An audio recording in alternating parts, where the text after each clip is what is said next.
ರಾಯಬಾಗ ತಾಲೂಕಿನ ಬಾವನಸೌಂದತ್ತಿ ಗ್ರಾಮ ಪಂಚಾಯಿತಿಯಲ್ಲಿ ನಡೆಯುತ್ತಿರುವ ಕಾಮಗಾರಿಗಳ ಕುರಿತು ಮಾಹಿತಿ ಕೇಳಿದ್ದ ವ್ಯಕ್ತಿಯ ಮೇಲೆ ಮಾರಣಾಂತಿಕ ಹಲ್ಲೆ ನಡೆದಿರುವ ಘಟನೆ ವರದಿಯಾಗಿದೆ.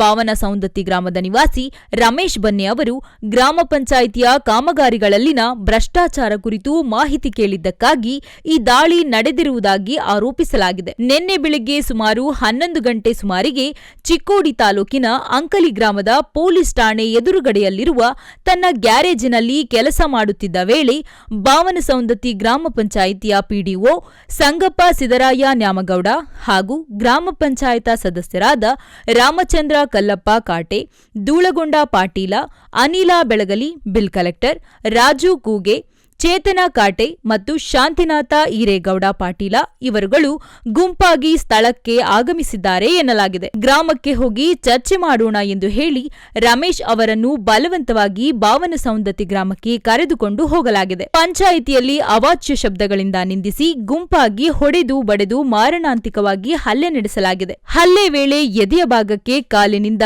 ಜೋರಾಗಿ ಒದ್ದಿದ್ದು ಬಟ್ಟೆಗಳನ್ನು ಹರಿದು ಹಾಕಲಾಗಿದೆ ಎಂಬ ಆರೋಪ ಕೇಳಿಬಂದಿದೆ. ಇದಲ್ಲದೆ ಇನ್ನು ಮುಂದೆ ಮಾಹಿತಿ ಹಕ್ಕು ಅಧಿನಿಯಮದ ಅಡಿಯಲ್ಲಿ ಗ್ರಾಮ ಪಂಚಾಯಿತಿಯ ಯಾವುದೇ ಮಾಹಿತಿಯನ್ನು ಕೇಳಿದರೆ ಅಥವಾ ಪಂಚಾಯಿತಿಯ ವಿರುದ್ಧ ಅಪಪ್ರಚಾರ ಮಾಡಿದರೆ ನಿನ್ನನ್ನು ಹಾಗೂ ನಿನ್ನ ಕುಟುಂಬವನ್ನು ಬಂದೂಕಿನಿಂದ ಸುಟ್ಟು ಹಾಕುತ್ತೇವೆ ಅಥವಾ ವಾಹನ ಅಪಘಾತ ಮಾಡಿಸಿ ಕೊಲ್ಲಿಸುತ್ತೇವೆ ಎಂದು ಜೀವ ಬೆದರಿಕೆ ಹಾಕಲಾಗಿದೆ ಎಂದು ದೂರಲಾಗಿದೆ. ನನ್ನ ಜೀವಕ್ಕೆ ಹಾನಿಯಾದರೆ ಇವರೆಲ್ಲರೂ ಕಾರಣ ರಮೇಶ್ ಬನ್ನೇರವರು.